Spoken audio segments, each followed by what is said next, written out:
valendo? Fala, gente, tudo beleza? Bom dia, boa tarde, tudo tranquilo, né? Vamos começar aí com a aula da 14ª semana e essa aula ela é muito marcante na minha disciplina, porque eu termino todo o conteúdo de calor. Hoje eu estou terminando tudo de calor. A última coisa que se fala em calor são máquinas térmicas e entropia. Aliás, tem uma relação difícil de fazer entre máquinas térmicas e entropia. Na primeira questão que a gente vai fazer, o próprio Enem confundiu esses conceitos, aí a questão ficou esquisita, mas enfim, eu falo de máquinas térmicas e entropia, termino toda a matéria. Uai, Frederico, aí você não vai dar mais aula, não? Não. Aí eu começo a pegar uns pedaços da mecânica. A mecânica é muito extensa, então a ideia é ajudar na medida do possível o professor Riso de mecânica. Então lá para a semana 15, por exemplo, exatamente na semana 15, eu começo gravitação universal, que é uma parte da mecânica, uma parte que eu gosto muito. Então eu vou falar com vocês toda a gravitação de Kepler, gravitação de Newton em especial.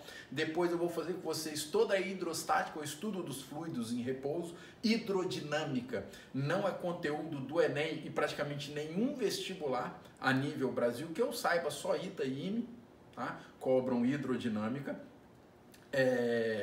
Enfim, então hidrodinâmica não faz parte do que a gente vai estudar e no final eu vou falar com vocês de alavanca e torque. Então são esses três pedaços que eu falo da mecânica até o final do ano. Toda a gravitação, toda a hidrostática, alavanca e torque. Show de bola? Tranquilo? Gente, começando para valer a aula de hoje, falta eu definir para vocês o que era entropia. Se você for num dicionário, for no Google digitar entropia, você vai achar lá essa frase ou algo parecido com isso. Entropia mede o grau de desordem de um sistema. Seja um sistema macroscópico de pessoas, né? As pessoas mais agitadas estão aumentando a entropia do sistema, ou falar de um sistema microscópico. O que mais interessa a gente aqui na termologia, no estudo da temperatura, em sistemas microscópicos, eu estou medindo o grau de desordem daquelas moléculas. E eu gostaria que o aluno percebesse que tem uma boa relação de entropia, a desordem das moléculas, com temperatura. Porque quando eu mudo a temperatura, eu estou mudando a velocidade das moléculas, então a tendência é aumentar a entropia, a desordem daquele sistema microscópico. Legal? Só que aí tem um belo detalhe. A definição no português, no dicionário da palavra entropia, já falei para vocês, é a medida de desordem de um sistema. Justo? Só que agora tem uma coisa diferente que os alunos não se ligam muito ou quase nada. Culpa de nós, professores e livros, que não passa para o aluno a diferença. Uma coisa é eu saber a definição da palavra entropia. E uma coisa é eu saber qual é a lei da entropia. Que está aqui, ó. Lei da entropia. Espontaneamente, a entropia de um sistema, ou ela fica constante, que é muito raro, ou ela aumenta, que é na imensa maioria das vezes. Ou seja, ela nunca diminui. A entropia de um sistema nunca diminui. Ou ela aumenta ou fica constante. O que essa lei do universo é o que concebe, o que dá a ordem do que pode acontecer no universo está dizendo? As coisas no universo, elas tendem espontaneamente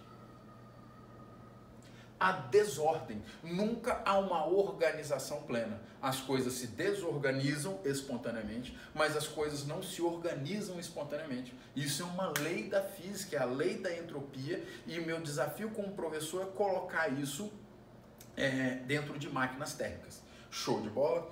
Gente, dando exemplos aí de entropia no dia a dia. Se eu pegar uma sala como eu estou aqui agora, na sala da minha casa, ou você no seu quarto, ou na sala, não sei onde você está, se eu misturar um gás, o ar daí, né, gelado, que às vezes sai do ar-condicionado, igual está aqui agora, e o ar mais quente, que sai, por exemplo, da minha respiração, a tendência é aumentar a desordem. Essas moléculas, elas se misturam aleatoriamente. Então o ar quente ele se mistura com o ar gelado, tem corrente de convecção, tudo mais, mas eu não consigo aqui, ó, por magia, lindamente, metade da sala ficar ocupada pelo ar gelado e a outra metade da sala ocupado por ar quente.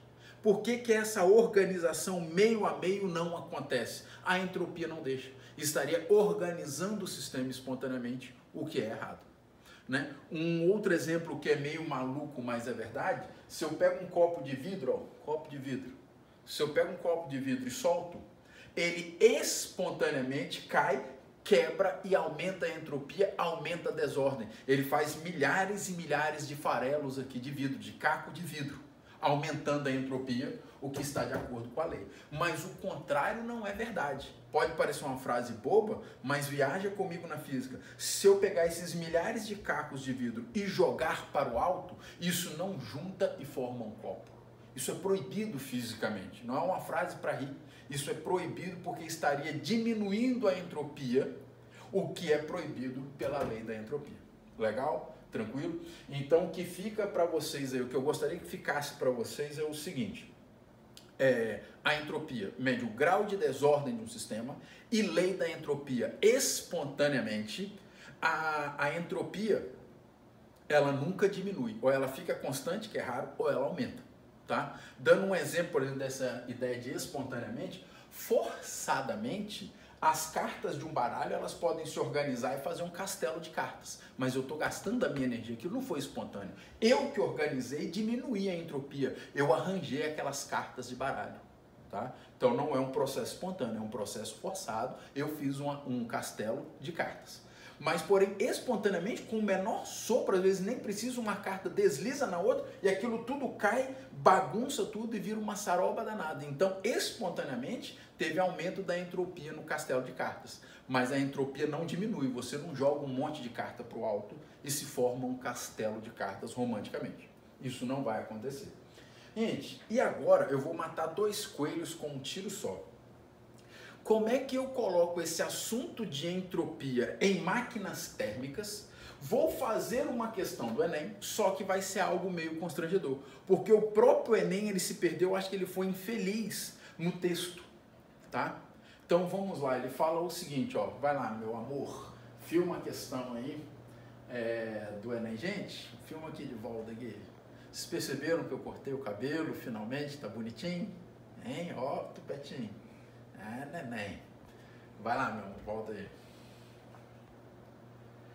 Deixa eu ir lendo o texto com vocês, né? Acredito que em 1924, que as máquinas térmicas, cujos exemplos são as máquinas, os trens a vapor, motores a combustão, poderiam ter um funcionamento ideal. Porém, esse físico fantástico, Sadi Carnot, demonstrou a impossibilidade de uma máquina térmica funcionando em ciclos entre 2 fontes, uma quente e uma fria, obter o 100% de rendimento. Já discutiu isso, é a segunda lei da termodinâmica, o que está escrito aqui.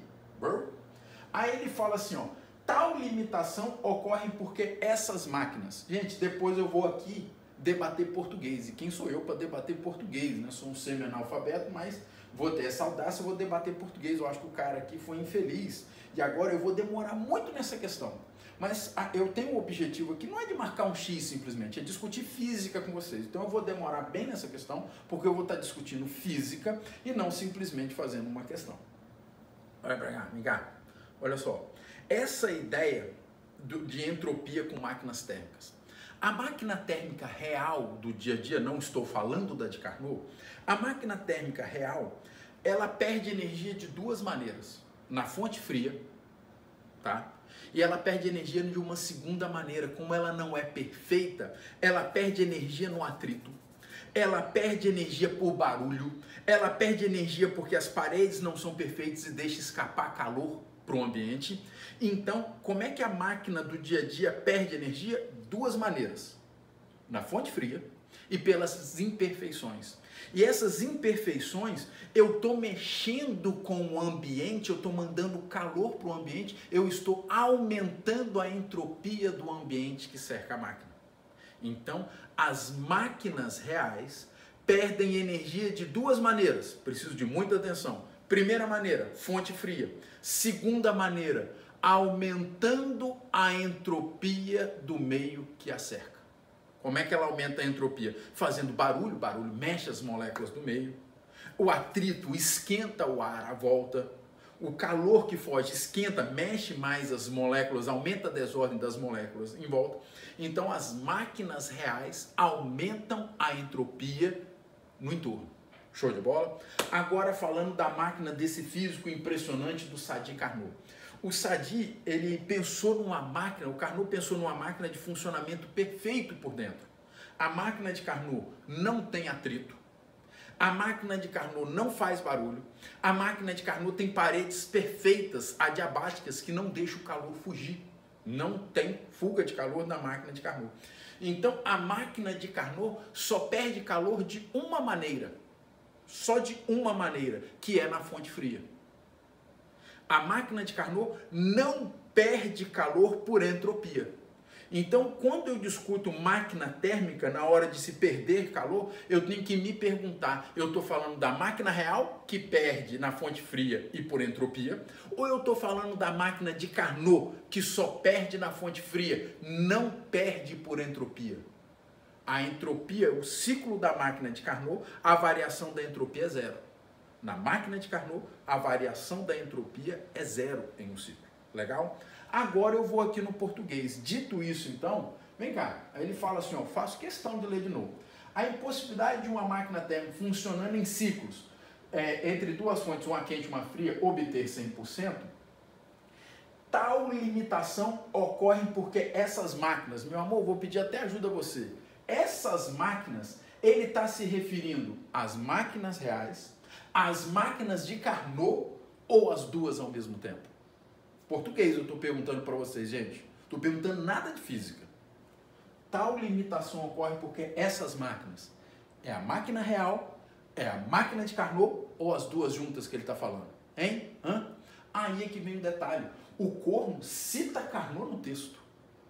Então, para mim, no português, ele está se referindo às máquinas de Carnot. E não. O gabarito aqui é para as máquinas reais. O gabarito aqui não serve para a máquina de Carnot. Olha que babaquice, que texto confuso. Se você quiser anotar aí no seu caderno, então eu sugiro, tal limitação porque ocorre que essas máquinas reais, o gabarito não engloba a máquina de Carnot, as máquinas reais produzem um aumento da entropia. A resposta aqui é a letra B.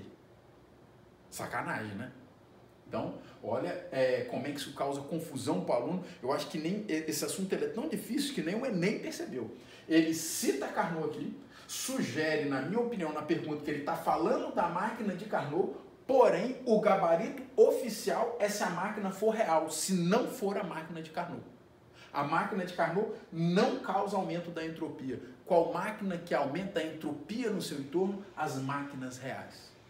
Show de bola, gente? Tranquilo? Questão confusa, né? Eu percebi que o próprio Enem ficou confuso nesse tema. Legal? Mas tá aí o gabarito. Meu amor, entendeu? Meu show? Então vamos lá. Gente, fiz uma questão teórica com vocês. Tá aí. Né? Faltou um pedaço do texto aqui, da última frase aqui, mais irrelevante, né? Cortei aí, desculpa, mas já olhei aqui nas outras questões, não fiz isso. As outras questões eu acho que envolvem cálculos, tá? Que vocês tanto amam. Vamos lá. Ah, foca aí bem, por favor, meu amor. Enquanto eu apago e preparo o quadro, que é uma questão da SpaceX à mão, recente. Sei que vocês querem, né, entrar para a SpaceX. É onde aquele Igor tá dando aula, meu. Deixa eu ver também, né?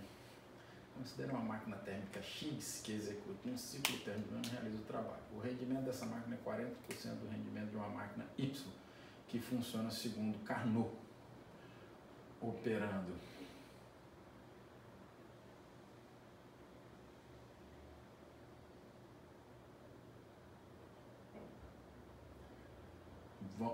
Para a fonte fria, então o trabalho realizado pela máquina X. Gente, vamos lá. Ó. Ele fala de duas máquinas, né? Uma máquina X e uma máquina Y. Eu vou anotar aqui, a pergunta é o mais importante, ele fala assim, então, o trabalho realizado é ele quer o trabalho da máquina X. Essa é a pergunta do problema. Show? Eu vou esquecer por enquanto a máquina X, deixar aqui, e vou trabalhar só com a máquina Y. Então esqueçam a X, dane-se a X, finge que a X não existe e vamos na máquina Y. Vou até escrever aqui então. Máquina Y. E ele diz que é uma máquina de Carnot, funciona segundo Carnot. Então qual é o rendimento? Uma equação que eu só posso usar se a máquina for de Carnot. Essa equação só cabe se a máquina for de Carnot. Que o rendimento é 1 menos a temperatura da fonte fria dividido pela temperatura da fonte quente. Justo? Tranquilo? Então vai ficar que o rendimento da máquina Y, que é uma máquina de Carnot, será 1 menos a temperatura da fonte fria, 27, mas você é aluno AP, você vai pôr em Kelvin, não é isso? 300 Kelvin. Dividido pela temperatura da fonte quente, 327, mas você, aluno AP, vai pôr isso em Kelvin e vai dar 600. Ficou tranquilo aqui, o rendimento vai ser 1 menos 0,5, então o rendimento é de 0,5, que equivale a um rendimento de 50%. Tá? Gente, aí ele fala o seguinte, tem uma partezinha matemática aqui, deixa eu fazer aqui, o quadro é reduzido, né? Mas eu adoro quadro, vamos lá. Agora falando da máquina X,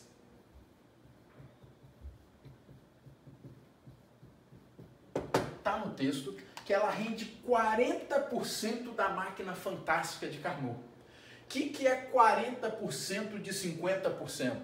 Então você vem aqui, ó, 40% de 50%. Sim ou não? Tranquilo? Isso vai dar 0,2, também conhecido como 20%. Então, o rendimento da máquina X é de 20%. Gente, o que é o rendimento de 20%? Olha só, eu posso até jogar numa... Não, deixa eu ver aqui. Ele fala que joga durante o ciclo, rejeita para a fonte fria.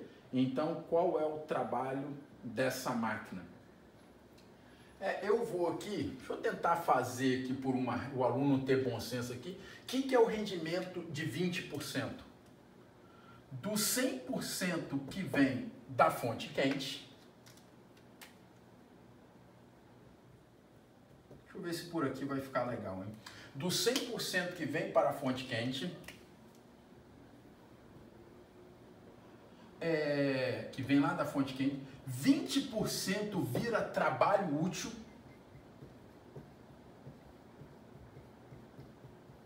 e 80% eu jogo no lixo, eu jogo fora na fonte fria. 80% vai para a fonte fria. Então, olha o aluno não decorando equações. Eu poderia fazer isso aqui por uma equação, mas eu prefiro você entendendo o funcionamento. Olha o que está acontecendo com a máquina. Se ela tem um rendimento de 20%, dos 100% da energia que veio da queima do combustível, apenas 20% virou trabalho útil e 80% eu joguei fora na fonte fria. Show de bola? Entenderam isso aqui? Numa boa? Tranquilo? Então, ó, dito isso, eu vou apagar esse pedaço aqui. Qualquer coisa você pode pausar o vídeo e copiar, né? Esse final, que eu vou fazer uma regra de 3 final e terminar essa questão. Ele fala o seguinte, que na fonte fria foram jogados 500 joules, ele quer o trabalho. Ora, 500 joules é o 80% que foi jogado fora. Então, 500 joules de energia que é jogado fora na fonte fria corresponde a 80% da energia dessa máquina, tá? Aqui, ó, 80% é jogado fora, só 20% é aproveitado. Quantos joules equivale aos 20% de trabalho? Show? Legal? Faz sentido? Então vai ficar aqui, ó, 80x é igual a 10 mil. Então, fica 10 mil dividido por 80. Aqui na minha preguiça eu vou jogar aqui, 10 mil dividido por 80. Isso dá 125 joules, letra B de bacana. Então, isso dá 125 joules. É a resposta. Ó, o aluno agora entendendo aqui, ó, mais do que marcar gabarito, o aluno entender. Quanto que é produzido de energia na queima do combustível? esses 500 mais esses 125. 625, deixa eu anotar aqui, ó. 625 joules vem da queima do combustível. Desses 625, eu jogo 500 joules literalmente no lixo e aproveito para trabalhar 125 joules. Isso é o funcionamento da máquina. E percebam que eu não usei fórmula. Eu fui pensando entre fonte quente, trabalho útil e energia jogada fora. Poderia fazer por uma equação. Dá para fazer. Provavelmente na resposta, minha folha vem toda gabaritada, né? Provavelmente na resposta que eu peguei na internet para colocar para vocês, deve estar por fórmula. Se você quiser dar uma olhadinha, dá uma olhadinha aí. Mas eu fiz nesse caminho para você entender o processo de como funciona uma máquina térmica. Justo? Legal? Tá feliz? Então também estou feliz. Vamos lá. Gente, lembrando, ó, perdão, o aluno se localizar. Professor, da onde você tirou essa questão que eu estou viajando? Isso está na lista da semana 13, questão 11. Então, semana 13, questão 11. Legal? Questão 11 da lista da semana 13. Vou passar, hein? Próxima questão, galerinha do mal. Tá aí. Vou dar um tempinho de novo para vocês lerem, dá uma olhadinha e a gente vem fazendo junto. Tá dando para focalizar legal aí, meu amor? Uma máquina térmica representando ciclo abaixo opera em sua máxima eficiência, extraindo calor do reservatório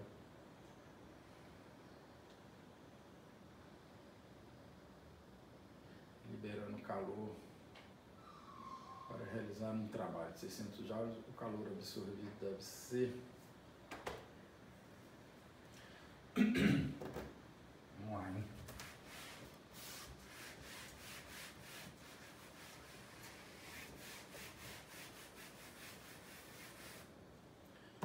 Gente, ó, olha o tipo de leitura que o aluno tem que saber fazer, hein? Quando ele fala assim, uma máquina térmica representada na figura opera em sua máxima eficiência. Ao aluno sabendo ler, opa, máquina de Carnot. Então, eu já vou aqui, ó, para nem continuar além. Olha só o que eu já faço, hein? Quando ele me fala isso, que isso é uma máquina de Carnot, o rendimento de uma máquina de Carnot é 1 menos a temperatura da fonte fria dividido pela temperatura da fonte quente. Gente, aqui entra uma coisa que eu deveria até ter discutido com vocês nas aulas teóricas e pecado meu como professor, não falei com vocês, vou falar agora. Toda máquina de Carnot, se eu tiver 1000 máquinas de Carnot, todas elas rendem igual? Não. A máquina de Carnot, ela depende como está a fonte fria e como está a fonte quente. Então, nem toda máquina de Carnot funciona igual. Pelo contrário, a máquina de Carnot, a equação mostra, ela está suscetível ao que está acontecendo fora, que é a temperatura da fonte fria e a temperatura da fonte quente. E isso aqui muitas vezes depende de qual combustível que você está queimando, né? Combustíveis diferentes geram uma temperatura diferente ao ser queimado. Então, a toda máquina, eu já ouvi aluno falar isso até em livro, a toda máquina de Carnot rende 80%. Mentira! O rendimento da máquina de Carnot muda, dependendo da fonte fria e da fonte quente. Dito isso, vamos lá. Ó. O rendimento dessa máquina de Carnot, nesse exercício, vai ser 1 menos. A temperatura da fonte fria, 327 graus Celsius, que em Kelvin dá 600. Temperatura da fonte quente. Cadê aqui? Blá, blá, blá. 527, que em Kelvin dá 800. Tchau e tchau. Então, o rendimento vai ser 1 menos 3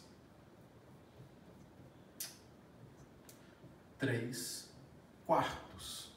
Isso vai dar 1/4. Então, o rendimento dela é de 1/4, que significaria 25% de rendimento.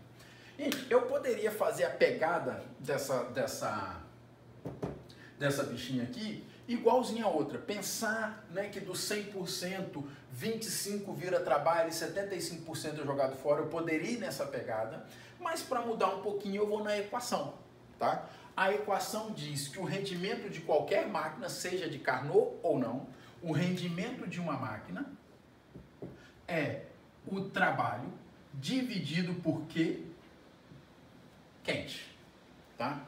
Então, ele fala aqui, ó, para realizar um trabalho de 600, qual deve ser o calor absorvido? Absorvido da fonte quente, né? Ah, ele até põe aqui, ó, o calor absorvido é da fonte quente, tá tendo um desenho para te ajudar. Aqui eu acho que ficou tranquilo, ó. O rendimento é de 0,25. Isso é igual ao trabalho. O trabalho ele deu é de 600 joules. E eu vou querer qual é o calor da fonte quente.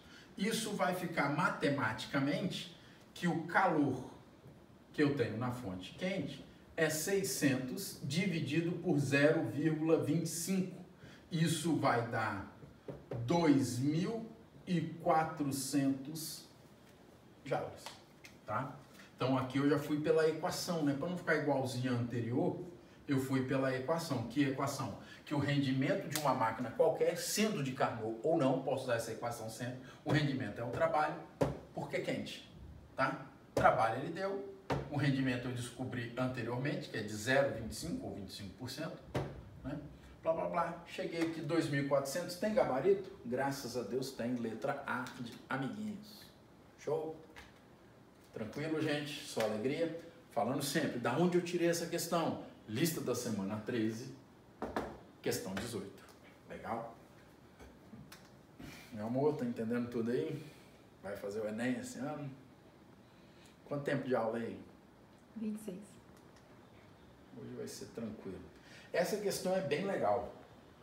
Vai dando uma lida aí enquanto eu preparo o quadro novamente. Gostei muito dessa questão, ela tem algo especial aí. Vamos lá.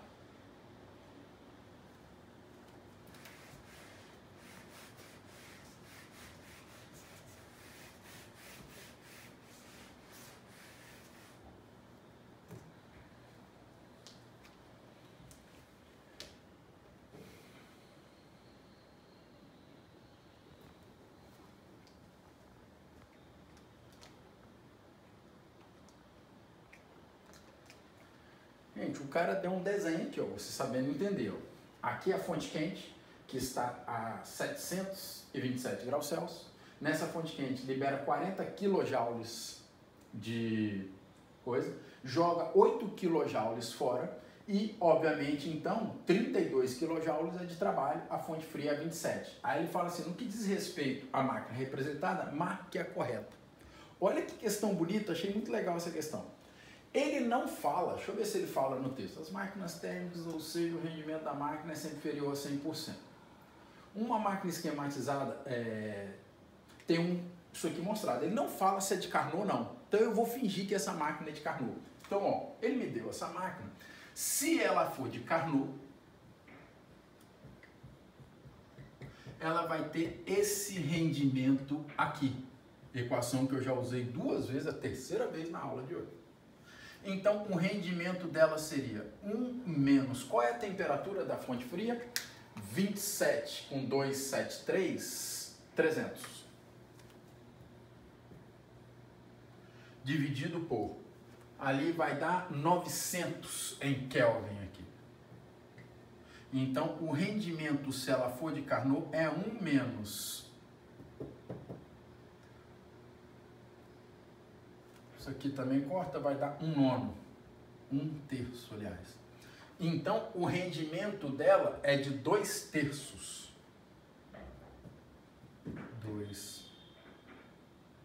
2/3, que é aproximadamente 67%. Sim ou não para todos? Tranquilo? Então, se essa máquina ela for perfeita, se ela for ideal, a melhor máquina possível, ela rende 67%. Pergunta que o aluno tem que saber se responder nessa questão inteligente e em qualquer outra. Essa máquina, ela pode render igual ou mais do que 67%? Não pode render mais do que 67%. É proibido fisicamente uma máquina ser melhor do que a de Carnot. Então vamos lá, ó. Olha o que está acontecendo nessa equação. Perdão, nessa questão. Gera na fonte quente 40. Então deixa eu anotar aqui que Q quente é 40 kJ. Esse quilo eu vou tirar, nem me importa aqui. Então 40 joules, que é o meu 100%. E ele trabalha aqui, ó, 32, né? Porque se foi 40 para cá e aqui jogou 8, é porque ele está trabalhando 32. Sim ou não, gente? 40 menos 8, 32. Então o trabalho aqui é 32 joules. Que eu vou ver quantos por cento que é. Então vamos lá, ó, fazer uma regrinha de 3. Vamos lá. Se 40 joules é 100% da minha máquina, é tranquilo aqui, mas vamos fazer. Os 32 joules que ela trabalha corresponde a quantos por cento? Aí vai vir aqui que 40x é igual a 3.200. Fazendo essa conta aqui, vai ficar dividido por 40, 80% de rendimento.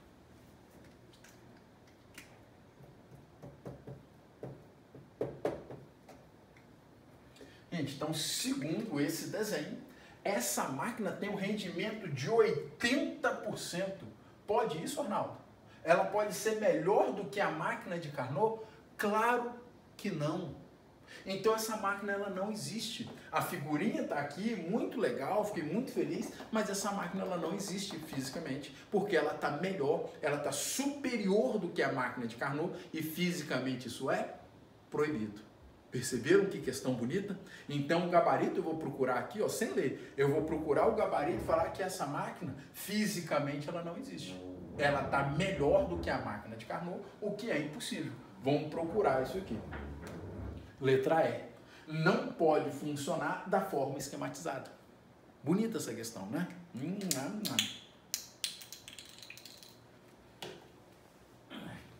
Foi aí.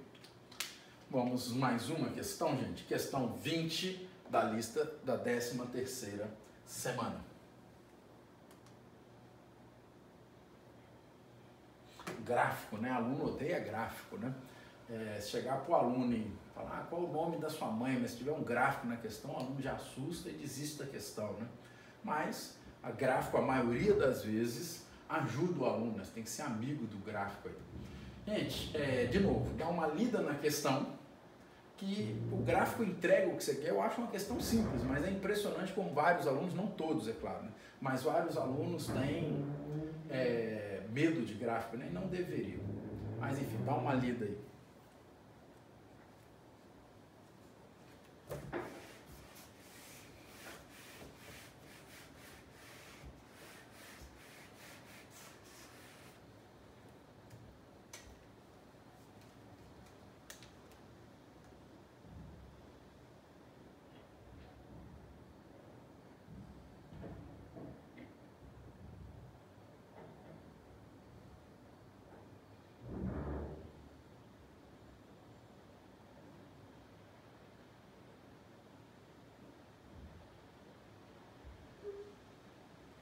Foi, gente. É porque eu tô lendo. Olha só. Ele fala que isso aqui representa uma máquina. Aqui tem energia entrando, 20 aqui entrando na máquina, 4 aqui, e aqui tem 12 de energia saindo. Você sabe me dizer se aqui e aqui, ó, de C para D e de E para A tem energia entrando ou saindo? Ele pode não ter colocado na figura, mas pode ter energia entrando ou saindo que você teria que calcular. Mas aí o cara te ajudou, ó. Você tem que ler o texto com atenção. Ele fala que de EA e CD, EA e CD são adiabáticas. O que é adiabática? Faço questão de anotar. A adiabática, o calor trocado é igual a zero, rosqueta. Então não tem calor ali. Então só tem calor entrando aqui e calor saindo aqui. O que eu entendo? É que o calor da fonte quente, eu joguei calor nessa máquina em 2 etapas. Aqui e aqui. Teve injeção de calor nela. Pessoal, não tem que ser numa etapa só, não? Não, às vezes pode ser em 2 etapas como está aí. Então, vou até fazer com calma. 20 mais 4. Então, o que é quente vale 24 joules. E chega uma hora que eu jogo calor fora aqui, ó. Eu estou jogando calor fora. Então, eu tenho que o calor que é jogado fora, o calor da fonte fria, é de, segundo desenho, 12 joules. Gente, dá para fazer aqui, graças a Deus, dá para fazer de cabeça, que eu acho que não tem dificuldade. Se dos 24 joules, metade você está jogando fora, a outra metade vira trabalho. Ele nem me perguntou quanto que vale o trabalho, mas eu vou pôr. O trabalho vale 12 joules. Então, ó, eu gero 24 de energia na fonte quente, 12 jogo fora e 12 vira trabalho. Então, o rendimento dessa máquina é de 50%. 50% eu jogo fora, 50% eu aproveito. É o gabarito dessa questão, letra D de doido. Tranquilo, gente? Estão pegando a manha, vê que não é tão difícil assim? Sempre pensar na fonte quente, na fonte fria e no trabalho da máquina. Questão 23 da nossa lista aí. Jorge, tem quanto tempo de aula aí? 36. 36? Acho que é a última questão, deixa eu ver o que tá vendo aqui. É, ó, uma finalzinha, uma questão do ITA para vocês, 2018, questão relativamente recente, então leiam daí, que eu leio daqui, e a gente vem fazendo a questão junto para terminar por hoje. O livro Teoria do Calor de Maxwell.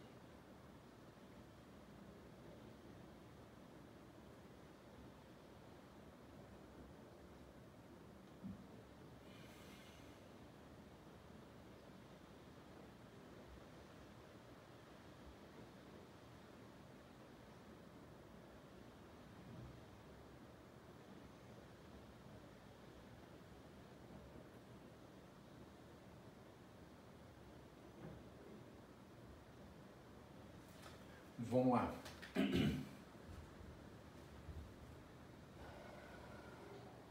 O que está dizendo essa questão aí, né, do livro de Maxwell, né, esse físico também impressionante, ele não tem a fama que merece porque ele mexe muito com física aí de terceiro grau, né, as equações de Maxwell, né, de onda eletromagnética, foi ele que entendeu o que é uma onda eletromagnética com exatidão a primeira vez, foi o grande Maxwell, ele tem as equações de Maxwell, importantíssimas para a física, né? Mas mais estudadas, ou somente estudadas no terceiro grau. Né? Ele propõe o seguinte, imagina que você tem uma sala aqui, ele põe, na verdade, uma sala não, uma caixa, né? Uma caixa microscópica, um experimento microscópico, ele vem da cabeça esse experimento. Só na é o que a gente chama de experimento mental. O Einstein adorava isso, fazia experimentos mentais. O experimento não violava leis da física, mas só existia na cabeça dele. Né, pela dificuldade de pôr em prática. Olha isso aqui, existe na cabeça do Maxwell, não viola nenhuma lei da física, mas na prática não dá para fazer, né, tudo microscópio, enfim. Então aqui teriam várias moléculas.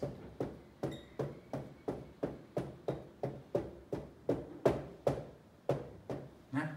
E essas moléculas elas caminham de maneira caótica, né? Uma molécula com maior, com menor velocidade do que a outra e tudo com um movimento aleatório. Isso num gás em especial, o movimento das moléculas é todo aleatório. Aqui. Aí ele propôs o seguinte, imagina que você faz aqui nessa caixa um sistema, você divide ela aqui e faz um pequeno orifício aqui, só que esse orifício ele tem uma espécie de filtro. Ele chama aqui de lado A e lado B. Ele fala que de modo que isso permitir somente a passagem das moléculas mais rápidas de A para B. Então, aqui ficaria as moléculas mais rápidas. Então, isso aqui um filtro, toda molécula com maior velocidade, mais rápida, ela consegue passar de A para B, mas o caminho contrário ela não consegue fazer. Então, para cá é passar as moléculas mais rápidas e o contrário é que as moléculas mais lentas, elas passam para lá, mas o contrário esse filtro não deixa fazer. Então aqui ia acumulando as moléculas mais lentas. O que iria acontecer com o passar do tempo? Uma organização. Essa sala, essa caixa ia ficar organizada, com moléculas mais rápidas de um lado e moléculas mais rápidas, é maior temperatura de um lado. E as moléculas mais lentas ficariam do outro lado, as moléculas mais lentas, a de menor temperatura. Então, com isso, eu estaria criando aqui uma organização, o que contraria a lei da entropia. Essa caixa que seleciona a velocidade das moléculas, idealizada por Maxwell, ele estaria contrariando a lei da entropia. Então fala assim, ó, diminuiria a temperatura. E está em contradição com o quê? Ele está contradizendo a segunda lei da termodinâmica. Pessoal, mas a segunda lei da termodinâmica não é das máquinas térmicas, mas lembrar que máquinas térmicas foi a primeira questão que eu fiz hoje. Ela está muito entrelaçada com entropia. Então, a segunda lei da termodinâmica é a lei das máquinas térmicas ou também a lei da entropia. Justo? Então, essa máquina aqui, ela contradiz a lei da entropia, a lei que espontaneamente tudo tende à desordem, nunca a ordem aqui está se organizando. Beleza pura, gente? Então, o gabarito dessa questão do ITA, questão bonita do ITA, é letra B de bola, que é a máquina de Maxwell contraria a segunda lei da termodinâmica. Se você quiser anotar aí, é a lei da entropia. Deu quanto tempo aí, meu amor? 41. Gente, acabamos por hoje. E igual eu falei, é um marco muito importante para mim. Eu acabei de acabar tudo sobre calor, tudo, né? Agora eu na semana que vem já começo esse assunto, eu gosto pra caramba, sobre gravitação, né? A gente vai na gravitação de Kepler e depois vai na gravitação do grande Newton. Até aproveitamos os quadros aqui, gente. Tem a gravitação do grande Newton e tem a gravitação do grande Einstein. Só que, para quem gosta de ler por fora, quem é apaixonado por física ou quem é interessado, a gravitação segundo Einstein, a física moderna, a relatividade aqui, não é tema do Enem. E nem dos vestibulares por aí, né? A relatividade geral nem no ITA-IME cai, tá? É muito difícil entender a relatividade geral, é matematicamente mais complicado ainda. Enfim, não confundam, se você gosta de estudar as teorias do Einstein, se você é apaixonado, legal, louvável. Mas a física do Einstein não é cobrada no Enem, tá? A física do Newton aliás, toda a física praticamente que cai no Enem é a física newtoniana, baseada nas ideias do Newton. Há cerca de 200, 250 anos depois, veio o grande Einstein. Legal, gente? Paro por aqui, um abraço para vocês, fiquem com Deus.